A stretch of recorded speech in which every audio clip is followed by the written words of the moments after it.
Hello, and welcome to Cheers. That's one woman's opinion. I am your host, Carolyn Mills. Today we are starting season three of the rewatch. So it's season three of the podcast and season three of the actual show that we're watching. So today we are looking at the episode called Rebound Part One. This episode first aired September 27th, 1984. It was directed by James Burrows and written by Glenn Charles and Les Charles. The season three cast: Ted Danson as Sam Malone, Shelley Long as Diane Chambers, Nicholas Colasanto as Ernie Coach Pantuso. Colasanto died in 1985 from a heart attack. Real Perlman as Carla Tortelli, John Ratzenberger as Cliff Clavin, and George Wendt as Norm Peterson. And Wendt died in 2025 from a heart attack. And I actually have on for the season opener my season three shirt, which is the same cast as season one or season two. Sorry, season one. John Ratzenberger was not yet in the cast, if you recall. Our guest cast is Kelsey Grammer as Dr. Fraser Crane, Duncan Ross as Boggs. Ross died in 1987 from an undisclosed cause. Anita Alveri as one of the baton twirlers, Larry Harpett as customer number one, and he passed away in 2005, also from an undisclosed cause, and Brian Burt as customer number two. Cheers is filmed in front of a live studio audience, was said by Ted Danson for this episode. Allergies acting out. My nose is itchy today. So let's start with our summary. In our cold open, Cliff has returned from Florida, but no one seems to care. A customer welcomes him and then realizes Cliff is not who he thought he was. Cliff sits at the bar and tells Coach about Florida. Coach is making a drink and keeps turning on the blender. Annoyed, Cliff takes Coach's tie and pulls it off him, putting it in the blender and turning it on. Carla watches amused. Coach pulls the tie out and says, "Does anybody want a Mai Tai?" Coach and Carla both laugh at Coach's joke. Cliff puts his hand on his head in frustration. Um, I was supposed to look this up before and I forgot, but I can probably do it now. For those of you who are not familiar, of course, Coach says Mai Tai, referring to it as his tie. However, a Mai Tai, and in this case, it's actually spelled Maitai, and a Mai Tai is a cocktail. It says it's a classic rum-based tiki cocktail known for its balance of sweet and sour, traditionally made with light and dark rum, orange, curaçao, lime juice, and orgeat, which is an almond syrup. So that's what a Mai Tai is for those of you who are not familiar like me. I had to look it up, obviously, um, because I'm not a drinker, so I'm not familiar with alcoholic drinks. But that's what that was referring to. Coach and Carla both laugh at. Oh, I already read that. Sorry. Where everybody knows your name plays. Norm comes in. He tells Cliff, "I missed you the last couple of days." Cliff says he's been gone 2 weeks. Norm replies, "I know." Cliff asks Norm if Vera is pregnant yet. Norm says that she isn't. And another customer asks Norm about it. So apparently Norm is trying to get his wife Vera pregnant because he thinks it'll give her something to do. Cliff asks Coach about Sam. Coach says he's been doing terrible still. Norm starts to tell Cliff about Sam's exploits with drinking and girls. But then Sam comes in with baton twirlers, and Norm says, "Never mind, my story is obsolete." Sam is drunk and has a cigarette hanging out of his mouth. Coach is distressed seeing Sam like that. Carla hands him a waitress's letter of resignation. She is angry that Sam keeps breaking waitresses' hearts, causing them to quit. Sam takes the twirlers into his office. Coach is upset, but Cliff thinks Sam is lucky. Coach tells him that this is just the first step, but soon Sam is going to drink himself senseless. Carl agrees, saying that Sam has turned into a real jerk. Norm starts to say maybe it's because of Diane, but changes it to diabetes because Carla does not allow anyone to say Diane's name. The phone rings. Coach answers, talks, and hangs up. He tells Norm that it was Vera. She wants Norm to hurry home because her cycle is at its peak. So, this scene, one of the hardest things for actors in general seems to be um, phone conversations. Because in this conversation, Vera says for Norm to hurry home and all that. Well, the amount of time he was on the phone really was not enough time for her to say the stuff that he said that she said. Um, unless she talks like Sex from Blossom, and therefore she could probably do it in half that time. But we've heard Vera's voice in future episodes, so we know she's not a fast talker. Um, he really did not give enough time. This is very common with actors. It's just very hard. From what I've seen, I've heard directors say to the actors, when I've done theater, I've only done the backstage stuff, but I pay attention. I've heard the directors say, have the conversation in your head. Obviously, don't mouth it because that looks weird, but have the conversation in your head so that at the time it takes you to respond to what you just said, that's how much time it would take for the act. If there's actually somebody on the phone, that's the time you need. That type of thing. So the Barflies sing "Let's Do It" as Norm heads out. The name of that song, they're singing "Let's Do It." They're actually at that part. Birds do it, bees do it, let's do it is the song. I believe the actual title may be "Let's Fall in Love." I think that's the title. But I put "Let's Do It" just because that's the part they're singing. Carla laughs at them, but Coach is too distracted and focused on Sam's issues. Carla says that it must be hard to see Sam drinking again. Coach decides he's going to do something crazy. He heads out saying he knows exactly what Sam needs. Boggs has brought Diane back to her place. She has been in psychiatric treatment after having a nervous breakdown. Boggs explains that Diane's mother did not visit because psychiatrists make her uncomfortable. She couldn't write either since the psychiatrist might see her handwriting. Now, if you're familiar with the previous episodes, we know Diane has a facial tic. She's got some OCD going on with her pencil and pens and pads having to be in the right position. Um, and it seems like this is a hereditary thing with her mother. Her mother has a bit of paranoia. She's afraid the psychiatrist will see her handwriting. They make her nervous because of what they're going to think about her. Um, so it seems to be hereditary in that family, at least through her mother and her, which is not at all uncommon for mental illness to run in families. Bob gets ready to leave. He tells Diane that it's nice to see her happy again. She agrees, saying she's happy with her new life. There's a knock on the door, and she screams. She tells Boggs she was startled, and it's a normal reaction. Boggs agrees, and then there's another knock, so Boggs screams. Great moment there, great bit by Ross when he screams.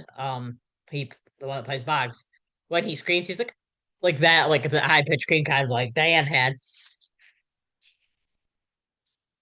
Diane asks who's at the door. It's Coach. He says he needs to talk to her. Diane explains that while she loves Coach, he is a part of her life that she wants to forget about. Coach is quiet. Diane calls out, Coach. Coach answers, Western Union. I'm curious, and I don't know, but I'm wondering, did they get this concept of the Western Union when Coach is quiet from Saturday Night Live, which is also on NBC, it's still going.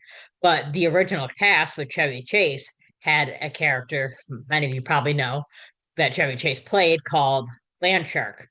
And the land shark would go to the door and he'd say, Who is it?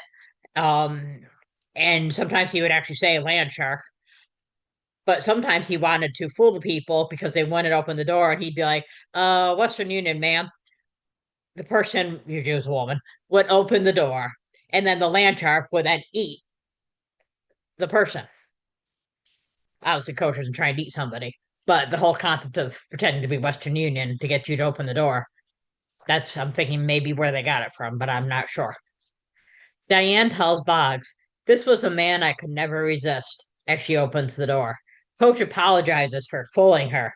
Boggs leaves. Coach asks Diane to stop by and say hi to everyone. Diane says that would be a bad idea and asks if anyone there has asked about her.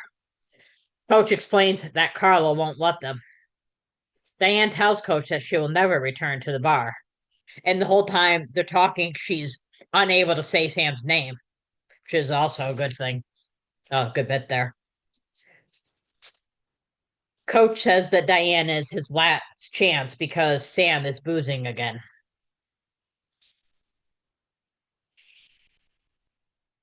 Norm returns to the bar. Carla asks Norm if he is sure she wants that he wants kids. Norm asks Coach, "Does a baby change you?" Coach replies, "Are you kidding, Normie? A baby can't even change itself."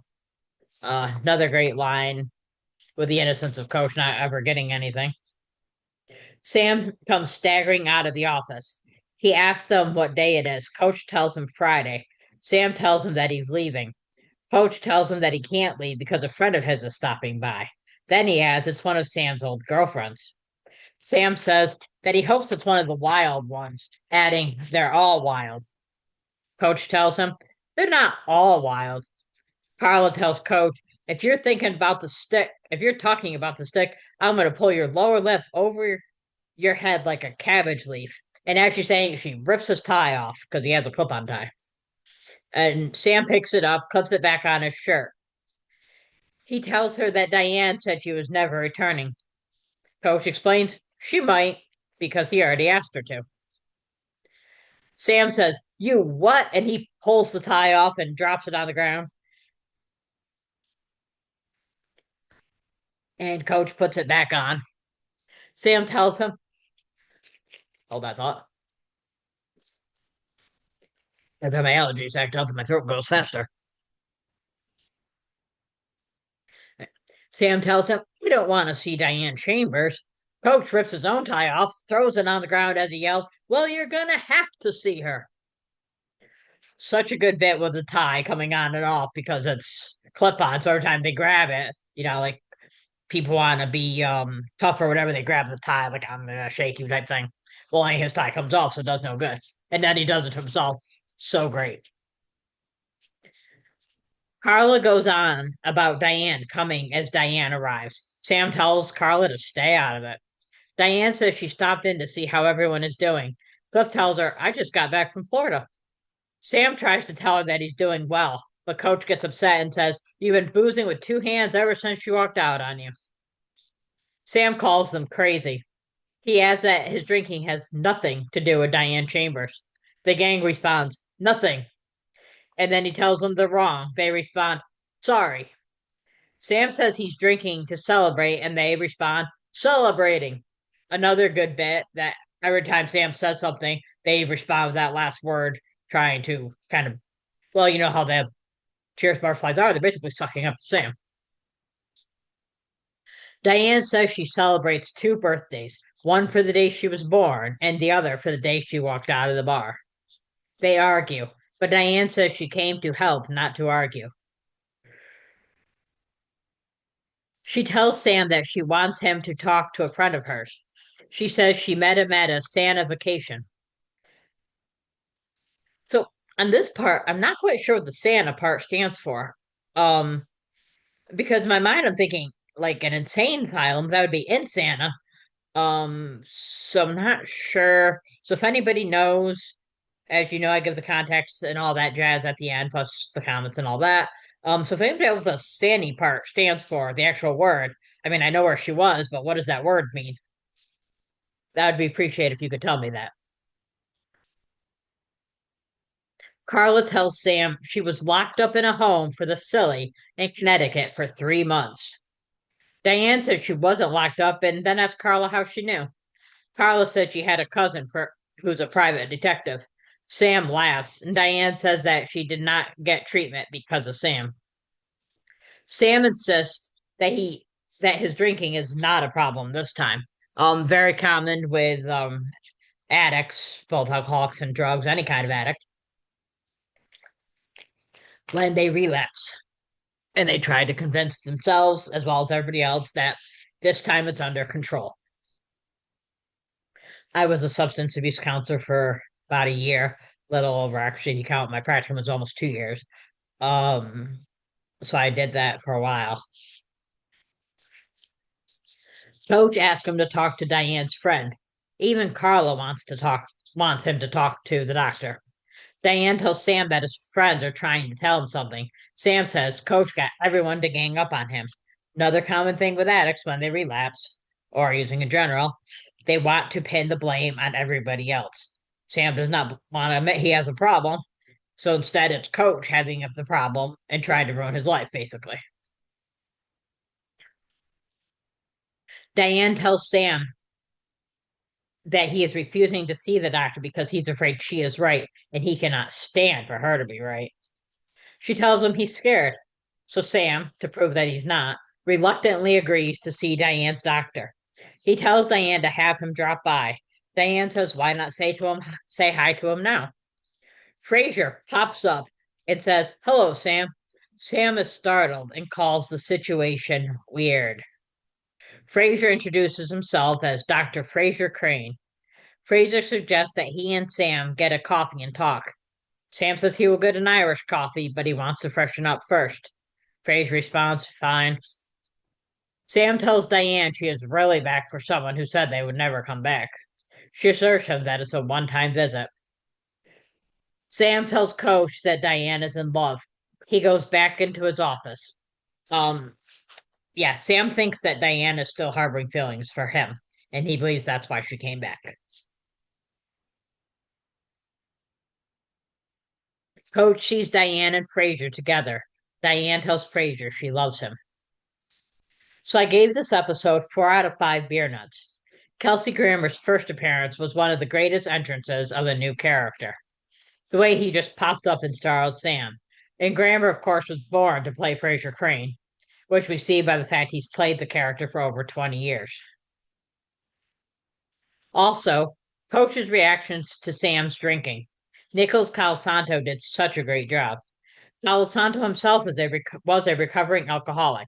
He quit drinking in 1976 and was active in Alcoholics Anonymous. He most likely knew how it felt, how his family and friends felt, those he loved, because he hurt them drinking.